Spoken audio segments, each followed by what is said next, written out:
orar agora com o pastor, que vai trazer a palavra, que Jesus vem falar conosco, na palavra do louvor, na palavra da abertura, e eu creio que mais Ele tem para falar com cada um de nós. Glória a Deus, aleluia. Soberano eterno Deus, Pai amado, Senhor Jesus, aqui está o Teu Filho, Senhor, caminhado, Senhor, de trazer a Tua palavra, Senhor Jesus. Então, Pai, enche o Teu Filho, Senhor Jesus, fala conosco nesta manhã, Pai amado.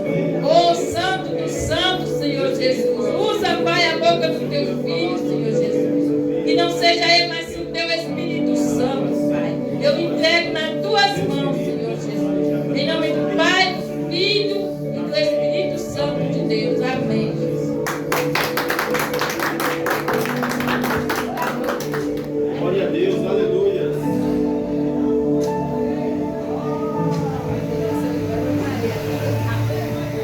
Salve a igreja com a paz do Senhor Jesus, amém? Amém. Glória ao nome do Senhor. Mais uma manhã. Passei a semana toda resfriado e ainda estou um pouco ruim ainda. A sensação de febre e não dá febre. Mas eu fiquei toda de segunda-feira, tô desse jeito. Louvado seja o nome do Senhor. Mas eu falei, eu vou para a consagração. Mesmo assim, levantei cedo e deixei o povo em casa e falei, vou embora. Louvado seja o nome de Jesus Cristo. Glória a Deus. Abra sua Bíblia no livro de Lucas, capítulo 15. Lucas, capítulo de número 15.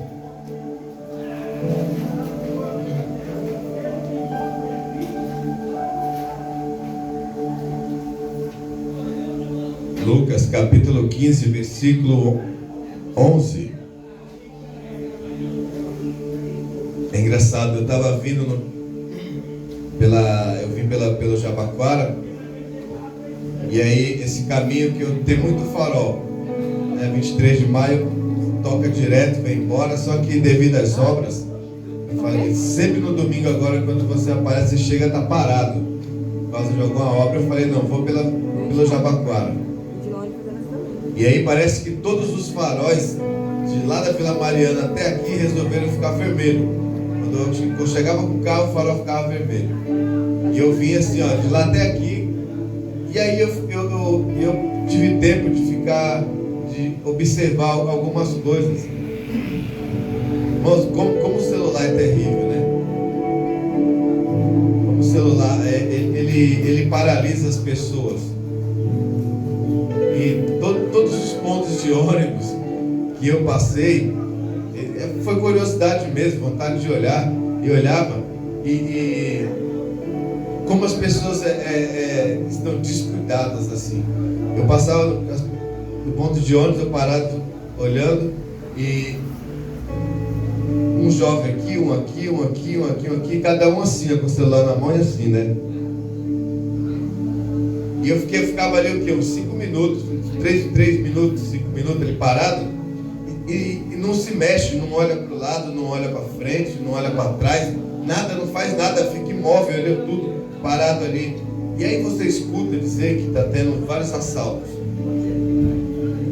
E aí depois que você escuta que o ladrão passou, roubou, agrediu, sei lá, que fez o que foi, e aí você escuta as pessoas dizer, coitado da pessoa, roubaram o celular. Coitado, roubaram a bolsa. Como não vai roubar? O ladrão é imprevisível. O ladrão, o ladrão não fica assim, parado, descuidado. Não, ele fica observando o tempo todo. Quando você cochila, ele vem e rouba. E aí e as pessoas paralisadas, vendo. E o ruim de tudo isso é que nós sabemos que isso é só o começo. O celular é só uma pequena inversão do que tem por vir. E vai chegar a hora que as pessoas não vão nem dialogar mais, não vão nem conversar mais uma com a outra. Se você prestar atenção dentro da própria casa, dentro de casa, as pessoas não conversam mais. Não conversam. Porque se tem 4, 5 pessoas dentro de casa, irmão, o que acontece?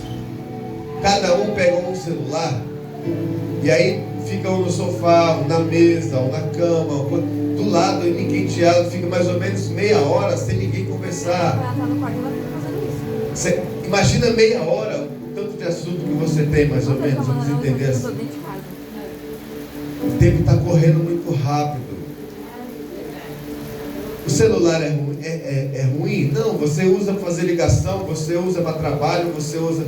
Só que é só um exemplo do que vai acontecer.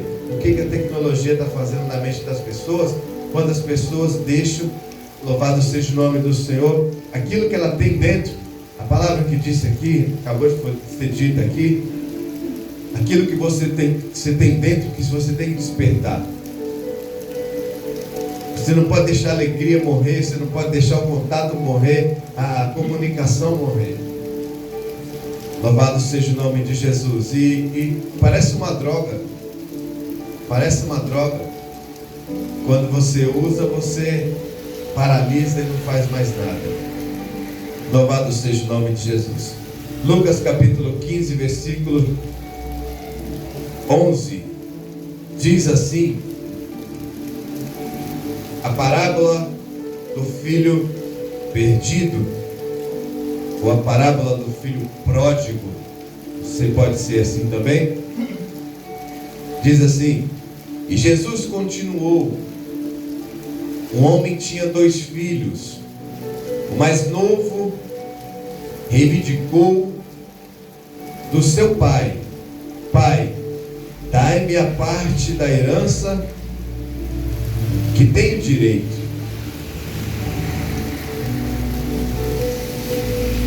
E concedindo, o pai repartiu a propriedade entre eles.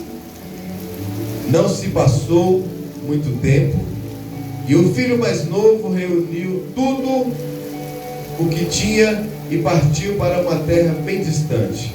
E lá desperdiçou todos os seus bens, vivendo de forma irresponsável.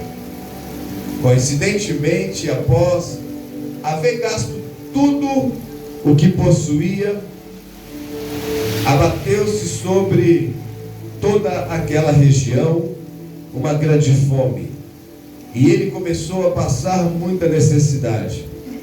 Por esse motivo foi empregar-se com um homem, um cidadão daquela região, que o mandou para o campo a fim de cuidar dos porcos. Ali chegou a ter fome, de encher o estômago com as vagens e com o alimento que os porcos se alimentavam. No entanto, ninguém lhe dava absolutamente nada. Foi quando, caindo em si, falou consigo mesmo: quantos empregados de meu pai têm comida com fartura, e eu aqui morrendo de fome. Levantar-me-ei, tomarei o caminho de volta para o meu pai. E ao chegar lhe confessarei: pai, pequei contra o céu e contra ti, não sou digno de ser chamado teu filho. Trata-me como um dos teus trabalhadores. E logo em seguida levantou-se e saiu na direção do pai. Vinha caminhando ele ainda distante, quando seu pai o viu, e pleno de compaixão, correu ao encontro do seu filho, e muito o abraçou e o beijou. Então o filho lhe declarou: pai, pequei contra o céu, contra ti, não sou digno de ser chamado teu filho. Entretanto o pai ordenou aos seus servos: trazei depressa a melhor roupa, veste-o com distinção, pondo-lhe o anel de autoridade e as sandálias de meu filho. Também trazei novilho gordo e o preparai. Comamos, façamos uma grande festa e regozijamo-nos. Portanto, este meu filho estava morto e voltou à vida, estava perdido e foi encontrado. Começaram a celebrar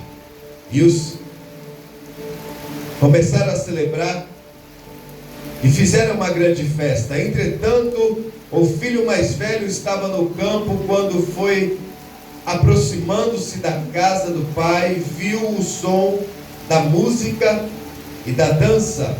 Então chegou a um dos seus servos e indagou-lhe sobre o que estava acontecendo. Este informou: teu irmão regressou e teu pai mandou matar o novilho gordo, porque o recebeu de volta são e salvo. Mas o filho mais velho encheu-se de ira e negou-se a entrada. Então o pai saiu e insistiu com ele. Porém ele replicou ao pai: tantos anos tenho trabalhado como um escravo para ti, sem nenhuma desobediência.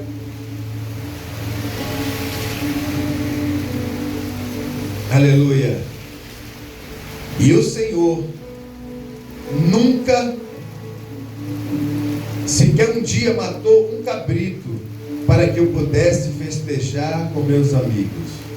No entanto, chegando em casa esse teu filho, que pôs fora os teus bens com prostitutas, tu ordenas matar um novilho gordo para ele?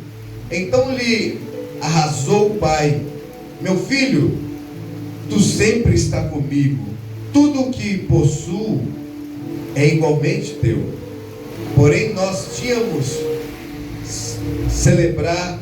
que celebrar muito a volta desse teu irmão e regozijarmos-nos, porque ele estava morto e reviveu, estava sem esperança e foi salvo. Glória a Deus, louvado seja o nome de Jesus. Toma seu assento. Bendito seja o nome do Senhor Jesus. Olha, naturalmente nós entendemos essa parábola como a parábola do filho pródigo, a parábola do filho perdido. Mas quando nós lemos o versículo 11,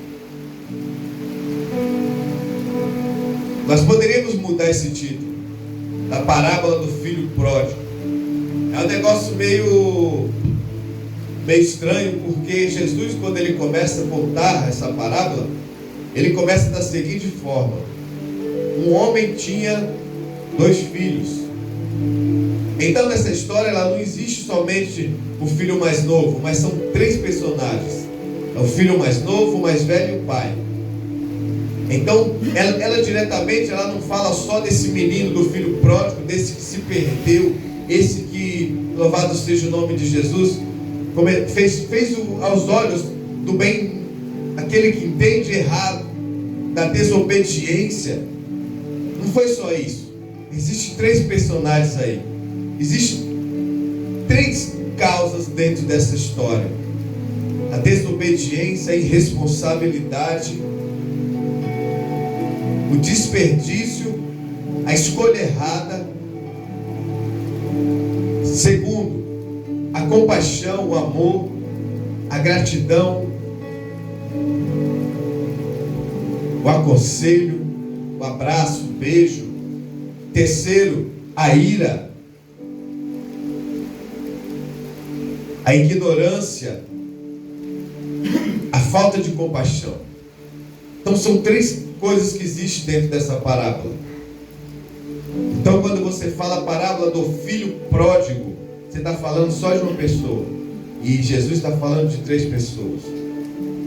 Está dando exemplo de 3 causas, dando exemplo de 3 coisas da nossa vida que nós temos que fazer: fazer a escolha certa, obedecer, ter compaixão, não rejeitar o próximo, mas ao contrário, abraçar, não negar, ser ignorante, incompreensível, se irar com aquilo que você acha que é certo, aquilo que você entende que é certo. A Bíblia diz que quando Jesus ele está reunido com algumas pessoas, coletores de impostos, algumas pessoas que eram consideradas pecadores, estavam também com Jesus os fariseus e os mestres da lei, que estavam ali murmurando e falando: quem é esse que se assenta com os pecadores, se assenta com os coletores de impostos, que não eram bem vistos ali na região. Jesus não se importa aonde ele, ou não se importava naquela época, onde ele ia se assentar ou não, com quem ele iria falar ou deixar de falar. Jesus falava com todos, mas Jesus era um homem de uma sabedoria extraordinária para todos aqueles que estavam ali, porque quando eles ouviam Jesus falar, eles se espantavam por causa da maneira que Jesus falava. Não era da maneira que Jesus se vestia, não era da maneira que Jesus andava, mas a maneira que Jesus expressava as palavras. Eram palavras verdadeiras, fortes e poderosas. E aquilo incomodava os fariseus e os homens da lei, porque eles queriam sempre estar no patamar mais alto. Falar, eles tinham que ser ouvidos. Tinha que ser eles aqueles que chamavam a atenção. Então aparece uma pessoa, de repente, começa a falar e a sua fala atrai multidões. E aí Jesus começa a identificar no meio das pessoas aquilo que eles estão pensando, aquilo que eles estão sentindo. E Jesus entra neles, é como se Jesus entrasse na alma, no coração, e falasse assim: ó, esse aqui é desobediente, esse aqui sabe fazer a escolha errada, esse aqui tem compaixão, esse tem amor, esse aqui é, qualquer palavra deixa ele irado, ignora. E aí Jesus resolve contar a parábola ali, e ele começa contando a parábola, louvado seja o nome do Senhor, falando desse pai que tinha 2 filhos, e ele inicia essa parábola falando do mais novo. E essa parábola vai dizer que um certo dia o seu filho mais novo chega até ele, até esse pai, e ele indaga ao seu pai: pai, dá-me a parte da herança que me pertence, porque é minha de direito. O engraçado é que naquela época nenhum filho podia reivindicar a herança ao pai enquanto ele estivesse vivo. E o mais engraçado ainda é que naquela época as coisas não eram como hoje.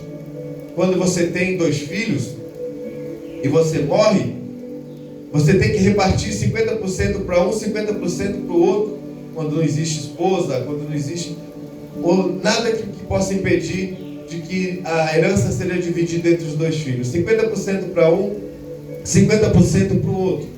Só que naquela época as coisas não eram desse jeito. Naquela época, quando o pai morria, a herança ela era repartida, vamos dizer assim, 70% para o filho mais velho, 30% para o filho mais novo. O primogênito ganhava 70%, o mais novo ganhava 70%, o mais novo ganhava 30%. Só que o que o pai faz? O pai, ele surpreende, ele fica surpreendido com a ação do filho, mas ele surpreende todas as pessoas que estavam ali. Porque só pelo fato do filho reivindicar a herança do pai, ele estando vivo, ele estava desonrando o pai. Era uma desonra ao pai. E a única coisa que ele recebia, sabe o que era? Era o pai pegar ele, colocar ele para fora, expulsar ele embaixo de tapas, e sem nada, sem direito a nada, só por ele reivindicar a sua herança. E as pessoas ficaram surpresas com a ação que o pai tomou, porque a Bíblia vai dizer que ele não questionou, imediatamente, simplesmente ele atendeu à vontade do filho, repartiu parte da herança, e ele fala que ele repartiu parte da herança, ele não fala que ele deu só 30%. Ele pega parte da herança e dá para o filho. E a Bíblia vai dizer que depois que esse jovem, esse moço recebe essa herança, ele junta todas as coisas que tem e ele parte para uma terra distante. Ele não queria saber se o pai ia ficar triste, se o irmão ia ficar triste. Ele apenas faz a escolha errada, toma a decisão errada. E a Bíblia diz que ele parte para uma cidade bem distante. Quando você tem 17 anos de idade, para algumas pessoas, eu acredito, nem todo mundo que acontece isso, mas 70%, 80% dos jovens são assim. Quando ele chega aos 16 anos, ele começa a falar para o pai, parece que afronta mesmo. Eu não vejo a hora de fazer 18 anos para ter a minha liberdade. E o tempo vai passando, ele vai para os 17, ele fala, não vejo a hora de ter a minha liberdade. E quando ele completa 18 anos, alguns fazem a escolha certa, outros fazem a escolha errada. Essa sensação de liberdade é falsa, é mentirosa, enganosa. Nós que temos hoje 25 anos de idade, 30 anos no máximo, nós sabemos que quando fizemos 18 anos de idade, fizemos uma escolha errada, alguns de nós. Eu, por exemplo, quando eu fiz 18 anos de idade, eu parti, fui viver sozinho, sempre trabalhei, mas fui viver a minha vida longe da família. E dá trabalho, é ruim, mas essa sensação de liberdade é mentirosa e nos faz quebrar cara às vezes. Quando nós estamos em casa, nós temos tudo,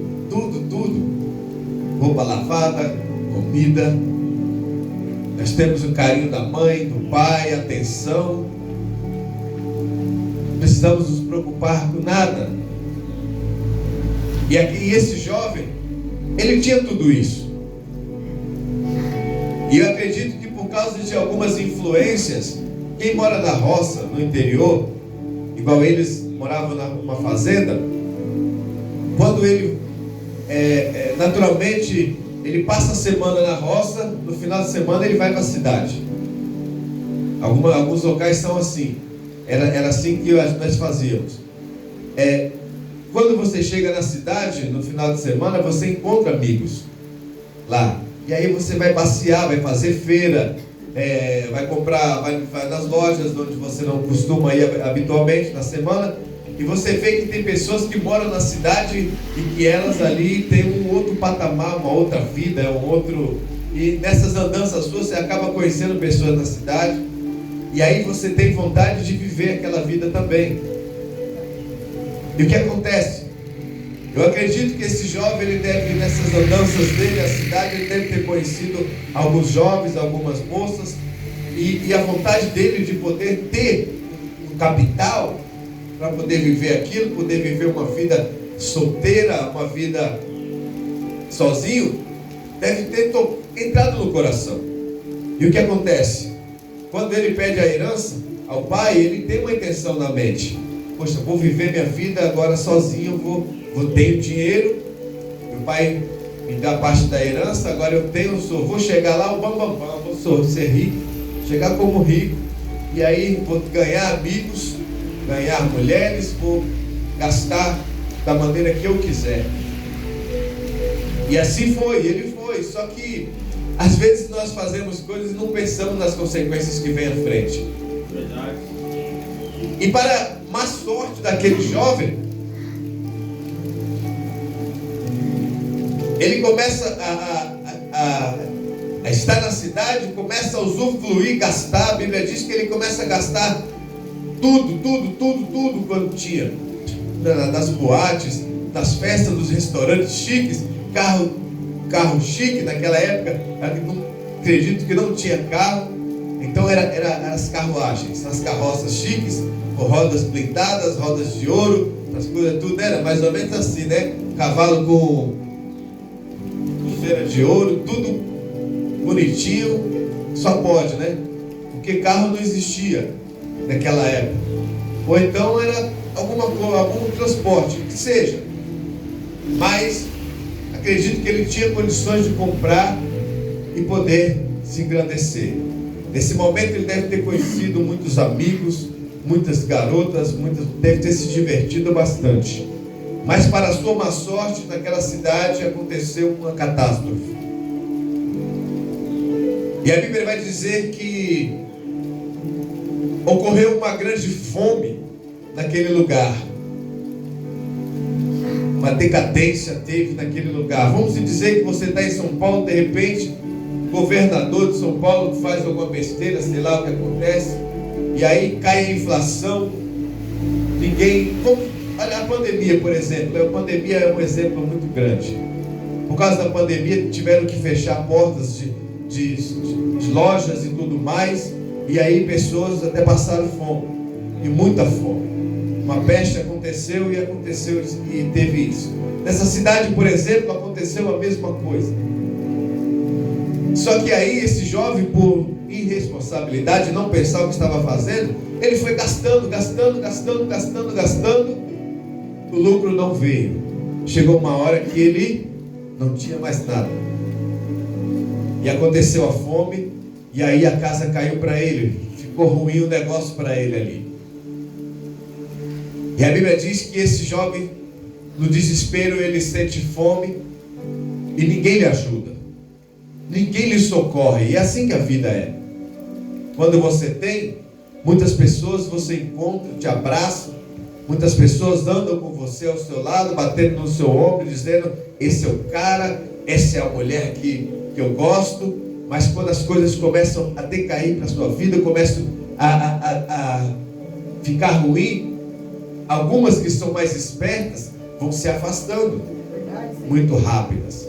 Ela vê que a sua vida está entrando no buraco, elas vão se saindo de fininho. Aqueles que ainda têm um pouco de amor no coração, que gostam de você um pouquinho, vão ficando ainda, mas elas sabem que você ainda tem um pouquinho de dinheiro também. Mas quando o seu dinheiro acaba por inteiro, e a sua vida vira uma miséria, você não tem mais casa, você não tem mais carroça, não tem mais cavalo, porque ele te deu um pontapé, botou você para longe, então você não tem nada para oferecer, aí ela se afasta de vez. E aí você começa a caminhar sozinhos. E é isso que aconteceu. E ninguém ajudava aquele jovem. Eu acredito que nesse meio tempo, louvado seja o nome de Jesus, nessas noites, nesses dias, o pai devia estar desesperado, pensando: aonde está o meu filho? O que meu filho está fazendo? De que maneira ele está usufruindo a herança a qual eu reparti, a qual eu dei nas mãos dele? Como ele está vivendo? E a Bíblia diz que esse jovem, ele encontra um cidadão da região, cuidador de porcos, pede um emprego. E esse homem, ele leva esse jovem para a sua fazenda. E o único emprego que ele tinha ali era cuidar dos porcos, trocar o alimento dos porcos, trocar a água dos porcos. E a Bíblia diz que ele fica um tempo ali trabalhando dessa forma, dessa maneira, e que um certo dia ele sente fome de uma maneira tão grande que seu estômago dói. E nessa hora ele lembra. Irmãos, você só se lembra do que você fez lá atrás quando você tropeça. Quando você tropeça, quando você está na pior, aí você se lembra dos seus pais, você se lembra das pessoas que estavam realmente ao teu lado de verdade. E pelo que nós entendemos da história que Jesus conta, esse fazendeiro, ele era um cara muito rico, porque a Bíblia fala que ele tinha muitos servos e empregados. existe uma diferença muito grande entre o servo e o empregado. O servo é aquele que trabalha na fazenda, aquele que mora na fazenda, aquele que serve ao seu senhor. E o empregado é aquele que tem casa, tem família, e ele vai cedo para a fazenda trabalhar e de noite ele vai embora para casa. E a Bíblia diz que ele se lembra, esse jovem se lembra dos empregados da casa, da fazenda. E ele, no coração, ele pensa, ele começa a ensaiar ali, vai ensaiando. Sabe quando você vai pregar, que você fica ensaiando? Eu vou falar isso aqui, na verdade chega, dá tudo errado depois, não dá nada certo daquilo que você pensou que ia falar. E às vezes tem gente até que ele chega em casa, ele coloca a mesa lá, ele coloca a Bíblia, ele coloca um monte de gente na frente dele, assim, mas muita gente. E ele começa a pegar uma cenoura e vai pregar, sozinho, só ele, sozinho lá, a Bíblia sozinho. Ele está ensaiando, ele está treinando. Sabe por quê, irmão? Nessa vida tudo tem que ter treinamento. Tudo tem que ter treinamento. Quando você treina, quando você ensaia, as coisas saem perfeitas, mas nem sempre dá certo. E para esse jovem, ele ensaiou, queria dizer ao pai e acabou não dando nada certo. Porque a Bíblia diz que ele ensaiou dizer ao pai: pai, me contrata como teu empregado, porque eu não sou digno de ser chamado teu filho. Eu pequei contra o céu, pequei contra ti. Me contrata como o teu servo, porque ele lembrou que como teu empregado, porque ele lembrou que os empregados do pai dele ganhavam muito bem. Tinha comida, tinha café da manhã, tinha almoço, tinha janta, tinha auxílio às suas famílias, e os seus servos tinham tudo isso também, porque eles já eram da fazenda. E esses servos, antemão, servia a ele, a esse moço também. E aí ele resolve voltar. E quando ele chega, louvado seja o nome do Senhor, na cancela, ele começa a ensaiar de novo. Eu vou dizer isso, eu vou dizer aquilo, vou dizer isso aqui, e eu tenho certeza que meu pai vai me contratar. Eu não sou digno de viver na fazenda. Olha o pensamento que ele tinha. Eu vou pedir para ele me contratar como empregado, para que eu não precise viver na fazenda, para que meu pai não seja mais envergonhado como ele foi no dia que eu parti. E quando a Bíblia diz que quando o pai avista ele lá chegando no portão, a única coisa, nós entramos agora na segunda parte dessa história, porque nós falamos sobre a desobediência, a escolha errada que nós fazemos, e que só aprendemos quando quebramos a nossa cara. E aí entramos na segunda parte, que é aquilo que nós devíamos fazer, mas não fazemos. A Bíblia diz que quando ele chega no portão e o pai o vê de longe, irmãos, olha, o pai ele quebrou todas as regras, todos os preceitos que existiam naquele tempo. Primeiro, repartindo a herança. Segundo, fazendo uma coisa que nenhum ancião da casa podia fazer: correr. Nenhum ancião da casa podia sair correndo pela rua. Os jovens sim, os moços podiam. Mas engraçado, naquela época os anciões, os donos da casa, eles não podiam correr. Por quê, pastor? Para não mostrar suas vergonhas.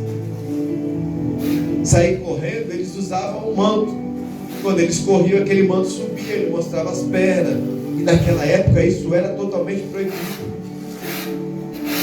Mas esse pai, ele quebrou todas as regras que tinha.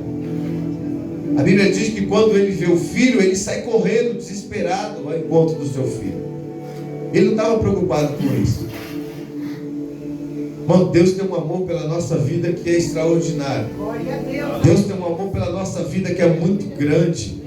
E ainda que nós façamos coisas erradas, façamos as escolhas erradas, andamos no caminho errado, Deus nunca nos abandona. Só que aquele jovem, ele se arrependeu do que ele fez. A Bíblia vai dizer que quando o pai dele se aproxima, ele olha para o pai dele e ele diz assim: pai, Ei, me perdoa, porque eu pequei contra o céu e contra ti. Não sou digno. Antes dele terminar, o pai dele pulou em cima dele, abraçou, beijou. Deu tudo errado o que ele combinou que ele ia fazer lá, o que ele pensou. Porque o pai dele foi mais rápido. O pai dele abraça ele, beija ele, interrompe aquilo, o ensaio que ele teve, o seu diálogo, e chama os seus servos e diz a seus servos: tragam a melhor roupa e vistam. Tragam a sandália, coloque a sandália nele, tragam o anel da autoridade e coloque seu dedo. Naquela época o anel, ele demonstrava uma autoridade muito grande sobre a pessoa. Vão, pegue o novilho mais novo, mais gordo, mais bonito que tiver aí. Matem ele que nós vamos festejar, porque o meu filho estava morto e reviveu. Aleluia, glória a Deus. Meu filho estava morto e reviveu. Deus nunca vai virar as costas para você. A palavra do Senhor, ela diz: ainda que teu pai e a tua mãe te abandone, Deus jamais te abandonará. Ainda que todos os teus amigos, que antemão um dia atrás te abraçava, batia no teu ombro e dizia: você é meu amigo, porque você me sustenta na bebida, na droga. Você é meu amigo porque você paga minhas noites nas boates. Você é meu amigo porque você, quando você vai comigo no shopping, você paga o McDonald's, você paga, me leva em outros lugares, paga comida, paga cinema. Você é meu amigo. Ainda que esses te abandonem, Deus jamais te abandonará.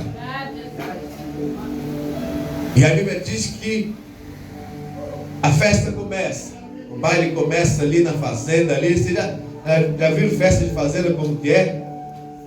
Negócio é fartura, muita fartura, ainda mais um fazendeiro rico.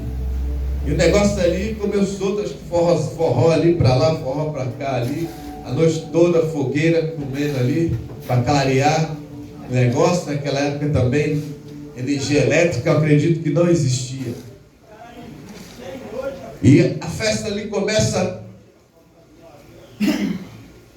a ficar pesada ali, os seus empregados ali. Eu acredito que aquele senhor, ele por demonstrar compaixão e humildade no coração, ele deve ter chamado todos os servos da casa para a festa. E deve ter falado para os empregados: olha, traga suas famílias, que hoje é só alegria. Meu filho está vivo, meu filho reviveu. É só alegria. Deus se alegra muito quando alguém se arrepende. Aleluia. Glória a Deus, aleluia. Quando alguém volta ao arrependimento e diz: Pai, me perdoa, estou voltando para casa, estou voltando para a tua casa. A terceira parte da história vai contar que o filho mais velho está na fazenda, está trabalhando no campo, como ele habitualmente ele faz todos os dias. No final da tarde, ali bem no meio da festa, ele retorna do campo. Quando ele está chegando perto da fazenda, ele escuta aquele forró para lá, forró para cá, barulho aqui, música aqui, a mulherada dançando ali, outro dançando aqui. Ele olha de longe e ele fala: opa, o que é isso? Isso aí habitualmente não acontece na fazenda. Essas coisas não tem na fazenda. Quando ele está chegando perto da casa, ele chama um dos servos e pergunta: o que está acontecendo?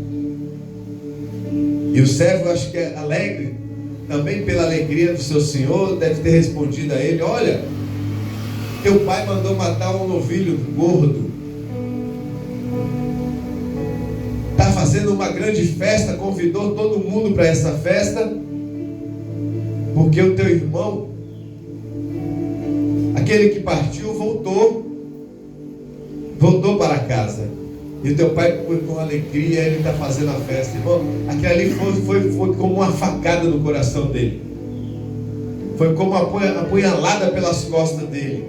A Bíblia vai dizer que naquele momento ele se ira. Ele fica indignado. Ele se recusa de tal maneira de entrar naquela festa, que seu pai sai da festa e vai ao seu encontro.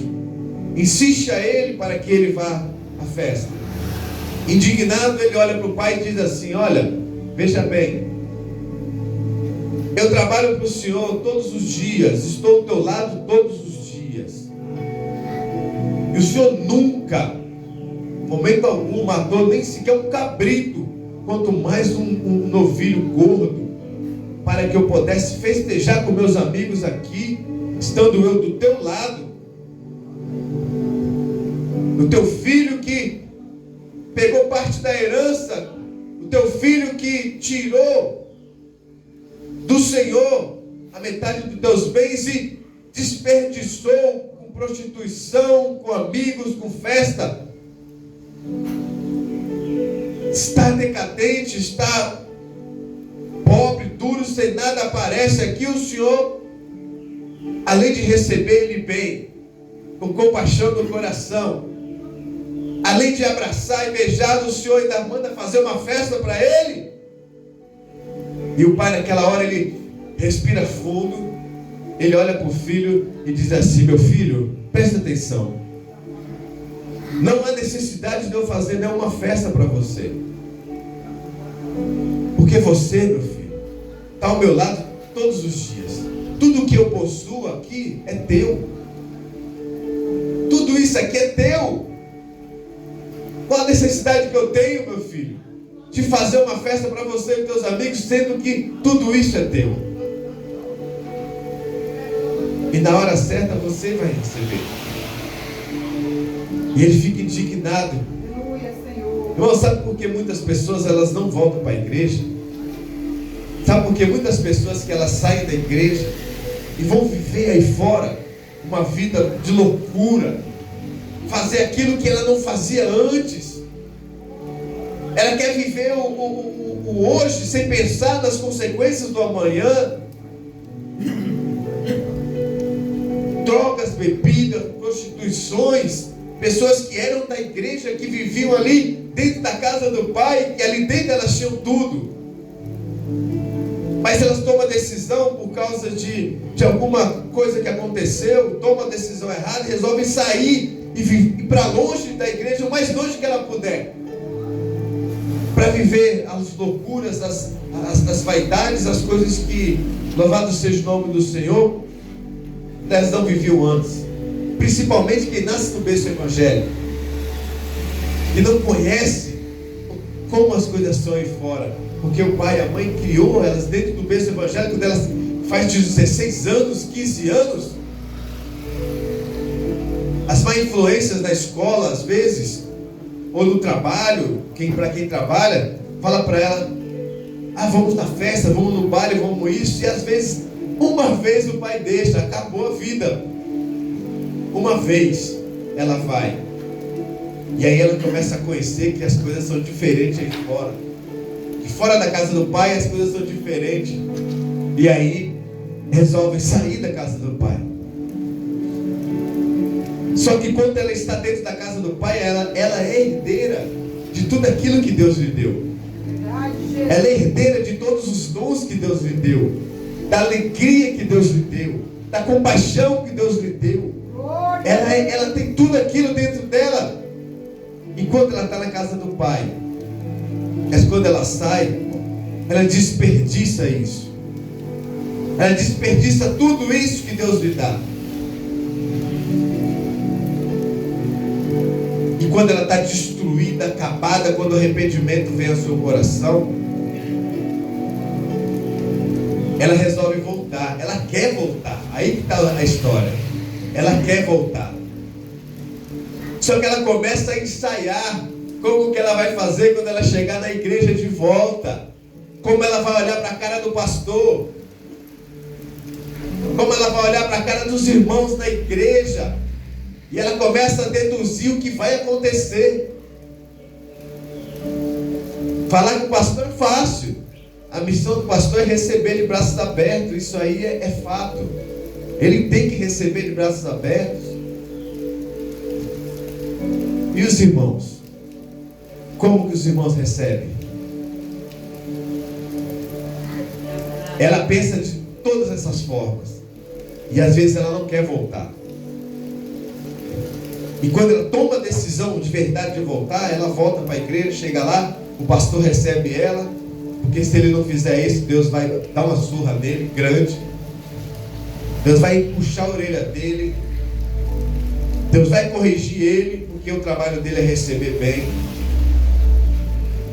Ele vai receber de braços abertos, assim como Deus vai receber o seu filho de braços abertos na igreja. E Deus vai fazer uma festa, vai dizer aos anjos: meu filho voltou para minha casa. Aleluia. A festa está pronta, faça a festa. Mas irmãos, sabe o que é triste? É que às vezes aquela pessoa, quando ela quer voltar, às vezes ela chega mais cedo na igreja, porque ela quer conversar com o pastor antes, né? Então os irmãos não chegaram ainda. E às vezes ela chega cedo aí na igreja: pastor, eu estou bem, ora por mim. Ora por mim, eu vou sentar aqui. O senhor ora, eu vou assistir o culto hoje. Eu estou querendo voltar, estou esperançoso que Deus vai me dar força, eu vou voltar. E aí os irmãos chegam. E aí os irmãos entram na igreja. Alguns percebem, outros não. Para alguns ele ainda é invisível. Outros percebem. Uns passam e falam assim: Pai do Senhor, que bom que você voltou. Outros passam assim, olha de lado só e não fala nada, e senta. E outros ainda, para melhorar, ele vai fazer o seguinte: ele vai passar do lado do irmão e falar assim: misericórdia, voltou. É assim mesmo, parece absurdo, mas não é. Voltou, deve estar na pior, deve estar na miséria, deve ter perdido tudo, até dignidade, o caráter deve ter perdido para voltar. Você viu que essa história tem 3 partes, né? E é por isso que muitas pessoas não voltam para a igreja, porque elas sabem de uma coisa: quando eu voltar, os irmãos não irão me receber. Ainda que o pastor receba bem, ainda que Deus me receba e aceite, o pastor me aceite, alguns irmãos não irão me receber. Sabe por quê? Porque os irmãos que estão dentro da igreja, que não saíram, eles acham que eles são santos, que eles estão certos em tudo, que eles são santos, que eles estão ali o tempo todo dentro da igreja e eles não erram, como aquele moço mais velho que estava no campo todo dia trabalhando, e ele entendeu assim, que meu pai não devia fazer isso, porque meu pai devia agradar a mim, porque eu estou do lado do meu pai todo o tempo.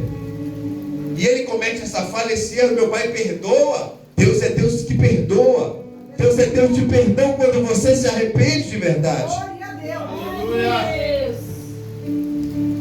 E aí alguns fazem esse julgamento, e tem pessoas que sabem disso, principalmente quando ela ainda é jovem. Eu não vou voltar, não vou, porque vão ficar me olhando de rabo de olho, vão ficar me olhando feio, vão ficar comentando sobre a minha vida, eu não quero isso. E aí não volta, sabe por quê? Porque o diabo fala assim: se você voltar, eles não vão te aceitar, eles não vão receber você. E você deixa aquilo entrar, vai entrando no ouvido, vai chegando no coração. A Bíblia diz que nós falamos, o coração está cheio, nós nos movemos daquilo que a nossa cabeça nos conduz. É verdade. E ele vai encher teu coração e dizer: não vai, não vai. Mas se você fizer como aquele jovem, ignorar todos os preconceitos, ignorar as pessoas que te julgam, e voltar para a casa do Pai, levantar sua cabeça e dizer assim, porque olha a humildade daquele jovem, dele pensar assim: olha, eu não vou voltar como pai, como patrão, não vou voltar como senhor, eu vou voltar como empregado, porque meu pai vai me aceitar como empregado. Não, O pai dele não aceitou como empregado. Sabe por quê? Porque uma vez filho, você sempre será filho. Aleluia, glória a Deus. Uma vez filho, você sempre será filho. Ainda que você vire as costas para o teu pai, ainda que você saia de tua casa, o teu pai jamais vai se esquecer de você. Uma vez filho, você sempre será um filho. Creio, Senhor. E aquele homem sabia que ele tinha dois. Um que desobedeceu a lei, e o outro que rejeitou. O outro que ignorou, que não teve a empatia que precisava naquele momento. Se colocar no lugar do seu irmão, que viveu coisas ruins, que viveu uma vida triste, pegar ele e fazer como o pai: vem cá, vem para casa, que nós vamos te dar força, nós vamos te levantar, te colocar de pé. Glória a Deus. E é assim que as coisas precisam caminhar dentro da igreja, e é por isso que ninguém quer voltar. Louvado seja o nome de Jesus Cristo. Aleluia, Senhor. Ninguém quer voltar por causa da rejeição dos seus irmãos. Eu sou melhor. Vocês lembram do que foi pregado na sexta-feira? Quem pregou sexta? Val? Não foi pregado não. Foi a palavra de abertura. Lembra do que eu preguei? Foi mais uma pregação. O Val pregou 15 minutos. Eu falei quase meia hora aqui no começo do culto sobre essa palavra. Então, eu acho que não foi 15 não. Eu acho que foi menos mesmo que 15. Ela bateu o recorde. Glória a Deus. Mas foi uma palavra também que foi bem entendida. Para quem entendeu, em 10 minutos, 15 minutos, entendeu bem entendida. E eu estava falando, irmão, sobre Mateus. Eu falei sobre Mateus. Louvado seja o nome de Jesus Cristo. Aonde Jesus fala que muitos chegarão até a Ele e dirão: Senhor, Senhor, eu não profetizei, em Teu nome eu não expulsei demônios, em Teu nome eu não ganhei tantas almas. E Jesus virá para esses e dizer assim: quem és tu? Eu não te conheço, eu nunca te vi. Então dentro das igrejas tem muitos que estão assim. Eles dizem: eu faço a obra, mas Jesus não enxerga a obra. Não enxerga. Deus não consegue ver essa obra que está sendo realizada, está sendo feita. Não adianta, irmão, você ganhar o mundo todo, e num grande dia você perder a sua alma. Você ganha todas as almas que estão aí fora do mundo, mas a sua foi condenada. A sua alma foi perdida porque você não vigiou. De que adianta ganhar todas essas almas de maneira errada? A compaixão, o amor, cadê? Onde está? Aonde está o amor? Onde está a graça? Porque é debaixo dessa graça que nós vivemos. Aleluia. É debaixo dessa graça que nós, aleluia, caminhamos. Glória a Deus. E se o irmão mais velho tivesse feito isso, simplesmente isso, se ele tivesse acolhido o seu irmão, a história mudaria. Louvado seja o nome de Jesus. Então a história seria só da desobediência e do amor. E não haveria julgamentos. Não haveria ira. Não haveria, louvado seja o nome do Senhor, aleluia, o desprezo das pessoas. Bendito seja o nome do nosso Senhor Jesus Cristo. Por isso que quando nós falamos a parábola do filho pródigo, nós falamos somente de um. Nós colocamos como perdido somente uma pessoa, o mais novo. Mas o mais velho também estava perdido. O mais velho se perdeu naquele momento. Naquele momento ele se perdeu. Ao fazer a escolha errada também. A tomar decisão errada. ao invés de abraçar, de beijar, ele afastar, julgar, condenar. Quem somos nós para julgarmos ou condenarmos alguém? Mateus 7 diz: não julgue para não ser julgado, da mesma maneira que julgar, assim você também será julgado. Então, quando você julga alguém, certamente esse julgo virá para você também. Hoje você diz que é santo, que na verdade não existe. Essa santidade é falsa. Hoje você diz que é santo. Amanhã, irmão, você pode estar na pior. E aí alguém vai te julgar. E aí, santarrão? E aí, você não era santo, você não era melhor do que eu? A religiosidade é uma coisa que mata as pessoas. A religiosidade é uma coisa que é terrível. Você não pode viver no extremo e nem também no acomodismo. Modernidade dentro da igreja mata a pessoa, mas religiosidade também mata. Você tem que servir somente, servir a Cristo e acabou. Se arrependendo, compreendendo que você é falho, que você é errante. Eu estou falando de modernidade por quê? Porque quando os jovens começaram a sair das igrejas, começaram a se afastar das igrejas, alguns pastores decidiram que, para trazer os jovens de volta, eles tinham que trazer o mundo junto. Eles traziam os jovens junto com o mundo junto. O funk, o forró gospel, o funk gospel. Então começou a rolar tudo isso dentro das igrejas. Deixar o funk correr, o forró, o samba dentro das igrejas, porque aí os jovens vão voltar. A igreja vai estar cheia de jovem. Só que o mundanismo está junto. Eu preciso ser transformado. A minha vida precisa ser transformada. Eu preciso mudar. Eu sei que ainda vou errar muito, que vou falhar. Mas quando eu vier lá de fora, eu preciso ver a diferença aqui dentro. Para quando a diferença me atingir aqui dentro, as pessoas que estão lá fora vejam a diferença na minha vida. E aí a modernidade que entrou dentro das igrejas começou a levar muitos jovens para igrejas. Só que eles continuavam fazendo a mesma coisa. E chegou um tempo que alguns deles falaram assim: olha, eu não estou vendo mudança nenhuma na minha vida. Está acontecendo a mesma coisa que eu faço lá fora, eu estou fazendo dentro da igreja. Então para que eu vou ficar na igreja? E não viram a diferença e saíram. E aí entra o outro lado, o lado pesado. Eu sempre ouvi isso. Meu pai dizia assim: eu ser crente? Povo chato. Povo chato.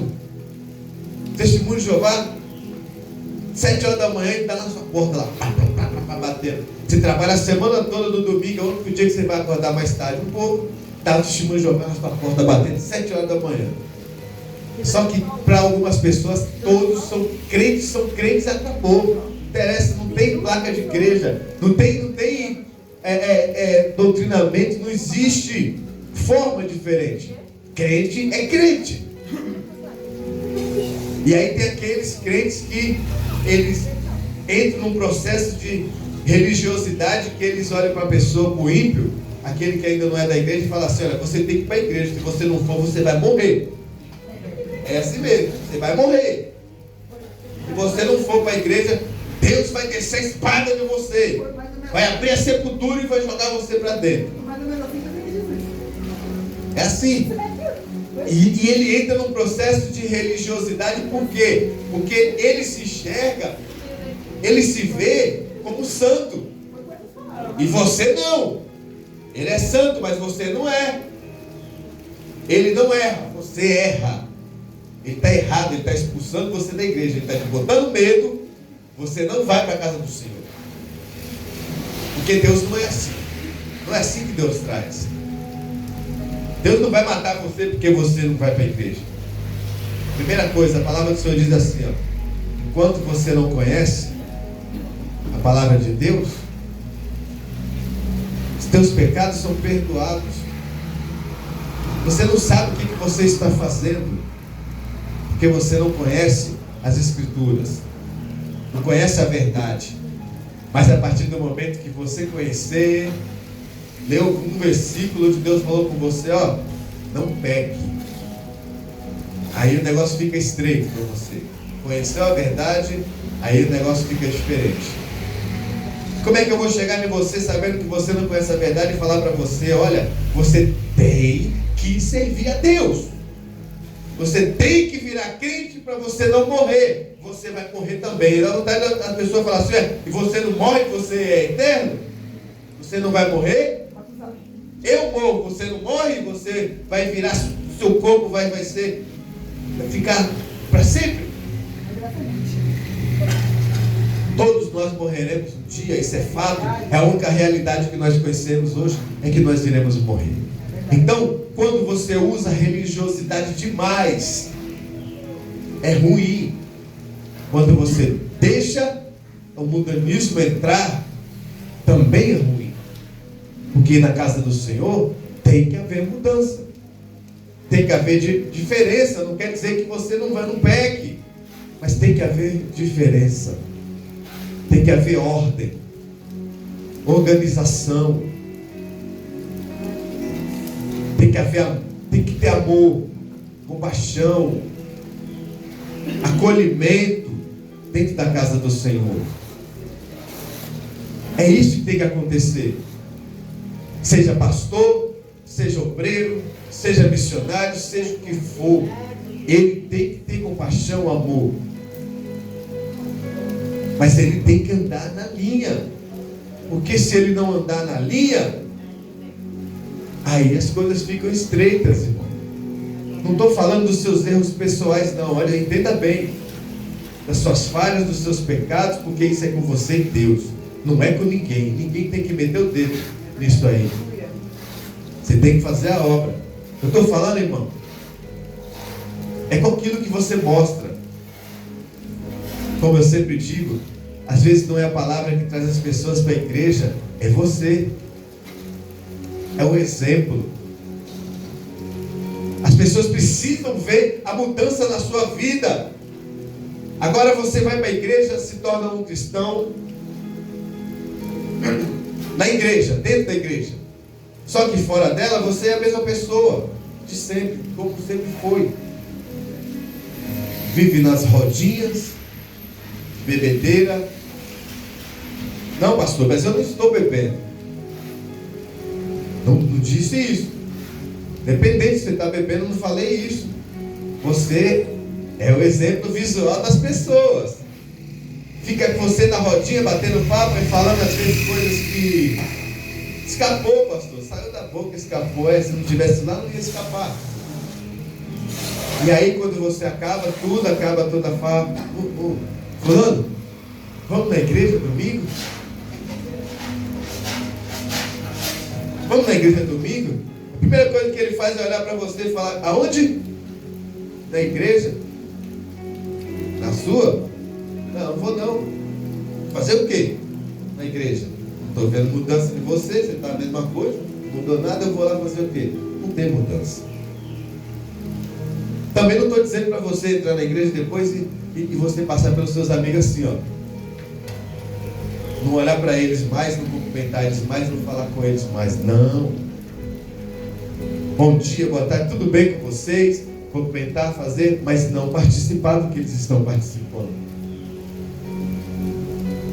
Salmos 1 diz: não se assentar na roda dos escarnecedores. Na lei do Senhor, meditar nela de dia e de noite, porque é ela que você vai descobrir como agir com os seus amigos. É a palavra do Senhor que vai te ensinar o como você tem que fazer, para não perder eles, mas não estar ali. Porque as pessoas observam demais. É tanta pessoa observando a sua vida que você não consegue observar a tua própria vida. Porque tem muita gente já olhando ela. Mas estão olhando para poder te massacrar. É isso, é assim. Verdade. Quando você passa a servir a Deus, o brilho do Espírito Santo, ele transborda em você, e você arruma um monte de inimigos, muitos inimigos. Quando eles olham para você assim, eles falam: ixi, coitado. Era o garanhão aqui, ó, do bairro aqui. Agora, coitado, anda até torto com a Bíblia do lado ali. Todo bagunçado, todo feio. É assim mesmo que andava com a mini saia aqui, ó. Eita, quando passava o bairro, eu parava para olhar. Batom fio, toda bonitinha. Olha agora lá, parece véia. A saia lá embaixo, lá, cabelo tudo bagunçado. Tem algumas que fazem isso mesmo. Eu estou falando, mas tem algumas mulheres que elas relaxam. Quando elas vão para a igreja depois, elas dão um relaxo total. Aí elas não penteam o cabelo mais direito, fecha, anda toda bagunçada porque ela acha que aquilo ali é santidade, ela tem que andar assim e acabou. Não, isso aí é um absurdo, não precisa você ser assim. Se cuidar é algo seu. Tem que ter um cuidado. Mas é isso que eu estou falando. As pessoas elas vão observando tudo isso que você faz. Tudo isso. Seja você. Sirva ao Senhor sem se preocupar com o que vão falar. Porque enquanto você continuar se preocupando de que forma a igreja vai te receber, você nunca vai para a igreja. Se você continuar se preocupando se fulano vai apontar você, se fulano vai falar de você, você nunca vai voltar para a igreja. Não, você tem um propósito com Deus. Não vá na igreja por causa do pastor. O pastor não vai te dar nada. Vá por causa de Jesus. Porque Ele está aguardando para te receber de braços abertos. Eu agradeço a minha oportunidade. Em nome do Senhor, salva de palmas logo a Jesus.